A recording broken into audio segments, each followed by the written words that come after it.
Bonjour téléspectateurs de E-News 24. C'est moi votre humble serviteur, Pasteur Willy Ntumba. Je dirige l'église One Living Church International. Cette église est à Dandenong. Nous prions de 15h à 17h. De 15h à 17h. Mais dans 2 semaines, nous allons changer le programme. Nous allons commencer à prier de 10h à 12h. Notre adresse est Foster Street, numéro 106, Unit 5, appartement 5. Donc quand vous arrivez, c'est un grand building, il y a beaucoup de salles. Nous sommes au appartement numéro 5. Vous basez numéro 5 à partir de la porte à l'extérieur, nous vous ouvrons à partir de l'intérieur. Voilà. Et aujourd'hui, je suis venu avec un message, le message que Dieu m'a mis à cœur de vous parler. Aujourd'hui, c'est la prière. Donc, la prière. Prier, c'est parler avec Dieu. Prier, et la prière est vitale dans la vie de chaque enfant de Dieu, dans la vie de tout chrétien. Prier, c'est important. Donc, tu ne peux pas être un enfant de Dieu, tu ne peux pas être un chrétien, mais tu ne mènes pas une vie de prière. Ici, quand je suis en train de parler des prières, je ne parle pas des prières que vous faites peut-être d'une manière sporadique. C'est-à-dire, il y a des prières qu'on appelle des prières accidentelles. C'est-à-dire, vous vous réveillez, donc aujourd'hui, je sens que je vais prier.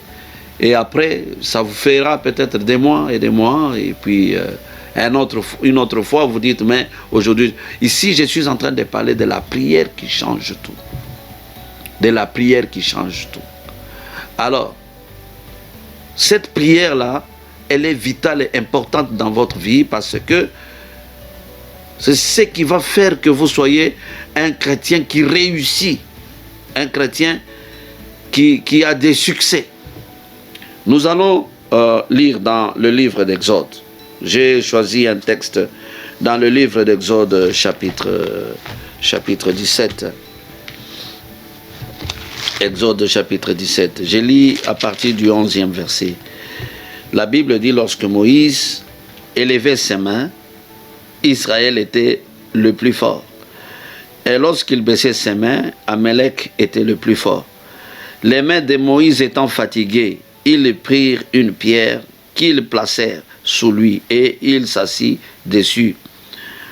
Aaron et Hur soutenaient ses mains, l'un de l'autre côté, l'autre de l'autre, et ses mains restèrent fermes jusqu'au coucher du soleil. Et Josué vainquit Amalek et son peuple au tranchant de l'épée. L'Éternel dit à Moïse, écris cela dans le livre pour le souvenir s'en conserve, et déclarer à Josué que j'effacerai la mémoire d'Amalek de dessous les cieux. Ici, le peuple de Dieu quitte l'Égypte vers leur terre promise, donc la terre promise, là où Dieu les avait promis. Chemin faisant, ils sont arrivés à un endroit qu'on appelle Rephidim. À Rephidim, ils étaient attaqués. Attaqués par qui? Par les Amalécites. Alors, il fallait combattre. Parce que leur objectif, c'est la terre promise. Mais il fallait combattre maintenant. Il fallait combattre ce peuple, les Amalécites qui les avaient attaqués. Qu'est-ce que Moïse a fait? Il a décidé de prier. La Bible dit qu'il est monté à la montagne, il était en train de lever ses mains, en train de prier. Alors le constat était que quand ses mains baissaient, sur terrain, le peuple de Dieu était en train de perdre. Quand Moïse élevait ses mains, sur terrain, le peuple de Dieu était en train de gagner. Aaron et Hur étaient à côté de Moïse, ils ont constaté que non, mais alors il faut maintenir les mains de Moïse en haut. Alors la Bible dit, l'un de l'autre côté, l'autre à l'autre côté, et ils ont soulevé les mains de Moïse. Et ils ont maintenu les mains en haut jusqu'au coucher du soleil. Et la Bible dit que Josué, il conquit cette guerre. Ici, je suis en train de parler de la prière qui change tout. Donc, ce n'est pas une prière, comme je disais là, une prière sporadique, une prière accidentelle, une prière occasionnelle, mais plutôt une prière avec engagement. Vous vous engagez dans cette prière. Et quand vous vous engagez dans cette prière, vous allez voir que vous serez un chrétien avec succès. Vous allez réussir dans vos entreprises. Pourquoi? Parce que vous passez du temps dans la prière. C'est pour vous dire que la prière, dans la vie de chaque chrétien, dans la vie de chaque enfant de Dieu, la prière est vitale. Bien-aimé dans le Seigneur, combien est-ce que tu passes le temps devant Dieu? Combien de temps tu fais devant la présence de Dieu? Tu peux passer beaucoup de temps devant la télé. Tu peux passer beaucoup de temps devant ton smartphone. Tu es en train de regarder comment on appelle les movies. Tu es en train de regarder beaucoup de plaisir, de films. Vous regardez tout ça. Et vous allez vous rendre compte que vous passez même 4 heures du temps, 5 heures du temps. Mais quand il faut prier, quand on vous invite seulement à la prière, vous venez, les premières 15 minutes, vous commencez déjà à bâiller. Donc ça ne marche pas. Et vous commencez même à dormir, vous commencez même à somnoler. Donc vous ne pouvez pas passer ce temps dans la prière. Et la vie de beaucoup de chrétiens, c'est comme ça. Et vous ne priez pas assez, mais vous attendez beaucoup de Dieu. Ce n'est pas comme ça que les choses marchent. Dieu est souverain. C'est Dieu qui a dit, c'est Dieu qui nous a demandé de prier. Et je me souviens d'un passage biblique dans le livre de 1 Chronique. 1 Chronique. Voyons ça, vite. Je ne l'ai pas prévu. C'est 1 Chronique chapitre 16. 1 Chronique chapitre 16, le verset 11. La Bible dit: ayez recours à l'Éternel et à son appui. Cherchez continuellement sa face. Donc, voilà le conseil qu'on est en train de nous donner dans la parole de Dieu. Que nous devons avoir toujours recours à l'Éternel. Et nous devons toujours chercher l'appui. Et nous devons continuellement chercher sa face. Mais vous êtes quel type de chrétien? Donc vous priez seulement occasionnellement. Quand ça vous plaît, vous vous réveillez comme ça. Vous dites: ah, aujourd'hui je sens comme s'il faut prier.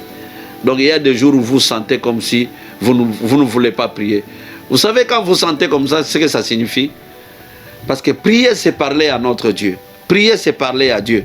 Dieu est notre Père. Bon, quel est le père qui sera content de voir son enfant qui ne lui parle pas? L'enfant qui ne s'approche pas de lui. Regardez un peu ça. Et quand vous êtes dans les difficultés, quand vous êtes dans des situations compliquées, là vous cherchez maintenant, vous cherchez que Dieu puisse intervenir. Et quand ça tarde à venir, vous commencez à conclure que non, Dieu ne répond pas à la prière. Dieu répond à la prière. Il faut toujours passer du temps. Il faut toujours passer du temps en prière. Il faut vraiment persévérer dans la prière. La prière qui change tout. Et je m'en vais dans le livre de Jean. Dans le livre de Jean chapitre 4. Le livre de Jean chapitre 4. Jésus-Christ, il allait en Galilée. Alors il devait traverser par la Samarie. Bon, il arrive, la Bible dit que c'était vers midi. Les disciples sont allés chercher à manger. Et Jésus-Christ est allé s'asseoir au puits de Jacob. Il y avait un puits là-bas. Alors une femme vint pour puiser de l'eau. Et il trouve Jésus qui était assis au puits. Alors Jésus dit à la femme: donne-moi de l'eau. La femme regarde à Jésus et dit, mais toi, tu me demandes de l'eau. Toi, tu es un juif. Nous, les juifs, ça, donc, ça ne marche pas. Tu ne peux pas me demander de l'eau. Hein? Et Jésus lui dit, si tu connaissais les dons de Dieu, si tu connaissais les dons de Dieu, c'est toi qui aurais demandé de l'eau. Et la femme regarde et dit, mais tu n'as pas de seau, tu n'as pas de contenant. Et comment tu vas puiser parce que ce puits est profond? Veux-tu me dire que tu es plus grand que Jacob? Voilà ce que la femme était en train de parler au Seigneur Jésus. Alors, la raison pour laquelle je vous donne ça, c'est que il y a eu l'entretien entre la femme et Jésus. Et cette femme, apparemment, n'était pas une bonne femme. Parce que Jésus lui a dit, quand la femme lui a dit, ok, donne-moi cette eau, de cette eau-là, comme ça je ne viendrai plus puiser ici. Il dit, ok, va m'amener ton mari. Et la femme dit, je n'ai point de mari. Jésus dit, tu dis vrai, tu n'as point de mari, même celui qui est avec toi maintenant là, ce n'est pas ton mari. Et la femme réalise qu'elle était devant un prophète. Elle a réalisé qu'elle était un prophète. Et la vie de cette femme, c'est ce jour-là que cette vie a changé. Qu'est-ce qui a changé la vie? Le dialogue continuel entre elle et le Seigneur. Le dialogue n'était pas mort entre les deux. Ils ont continué. Il arrive des fois dans la vie, bien-aimés, vous constatez que les choses ne marchent pas. Ne vous découragez pas. Ne tuez pas ce dialogue entre toi et le Seigneur. Persévérez dans la prière, continuez à prier, continuez à chercher la face de Dieu. Vous allez arriver à la réponse, vous allez arriver au succès. La Bible dit, quand les mains baissaient, c'est-à-dire la fatigue, ils étaient en train de perdre sur terrain. Et quand ils élevaient les mains, c'est eux qui gagnaient. À un moment donné, ne te laisse pas emporter par la fatigue. Ne te laisse pas emporter par des situations. Donc, tu es focalisé trop par le problème que tu es en train de traverser dans ta vie et tu ne réussis pas. Tu as maintenant une vie chrétienne pauvre, une vie chrétienne sans succès, une vie chrétienne religieuse. Bien-aimés, il faut que nous puissions être des gens de prière. Nous puissions passer beaucoup de temps en prière. Toi qui me suis, toi qui m'écoutes, cesse de prier d'une manière sporadique. Sporadique, vous faites... Tes méthodes de prière sont intempestives. Tantôt vous priez, tantôt vous ne priez pas. Tantôt vous priez, tantôt vous ne priez pas. Et qu'est-ce qui vous motive de prier? Parfois, vous ne savez pas.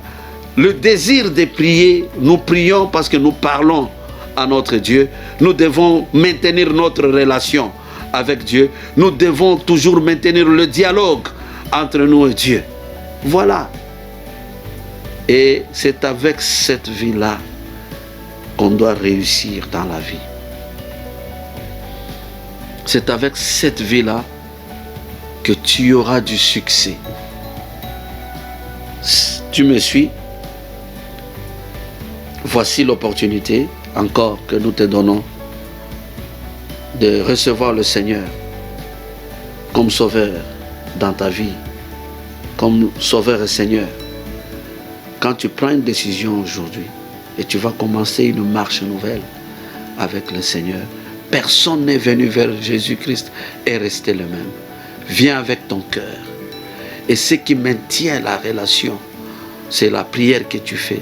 Et ce qui fait de la prière une prière puissante, c'est la relation que tu as avec Dieu. Ce n'est pas le fait de parler, non, mais c'est la relation que vous avez avec Dieu qui fait que votre prière devient puissante. Alors, si tu avais relâché, toi aussi, enfant de Dieu, voilà l'opportunité que nous te donnons. Donne-toi au Seigneur. Reviens. Commence à mener cette vie de prière. Et c'est cette prière-là qui va tout changer dans ta vie. Nous allons prier pour toi. Toi qui n'as pas encore reçu le Seigneur, faites cette prière. Dis ces paroles après moi. Seigneur Jésus, merci pour ta parole. Aujourd'hui, je prends la décision de te recevoir dans ma vie comme mon Sauveur et Seigneur. Prends la direction de ma vie, prends le trône de ma vie. Je m'abandonne totalement à toi. Guide-moi, dirige-moi. Oh, désormais, tu es au centre de ma vie. Dans le nom glorieux de Jésus, nous avons ainsi prié. En faisant cette prière, tu es devenu enfant de Dieu. Tu vas dire seulement oui, seulement, et tu es devenu enfant de Dieu. Et toi qui es chrétien, tu n'as pas l'habitude de prier. Toi, c'est tout ce qui t'occupe. Tu t'occupes seulement de tes affaires. Aller au boulot, rentrer, dormir, manger, et puis c'est fini. Non, il faut savoir que Dieu est là. Ça, c'est le moment de passer du temps en relation avec Dieu. Ta relation avec Dieu, ça doit être privé, ça doit être intime. Et c'est là que tu dois te découvrir et tu vas découvrir beaucoup de choses. Prends cette décision-là, tu vas voir. Au nom de Jésus. Alors, que Dieu vous bénisse.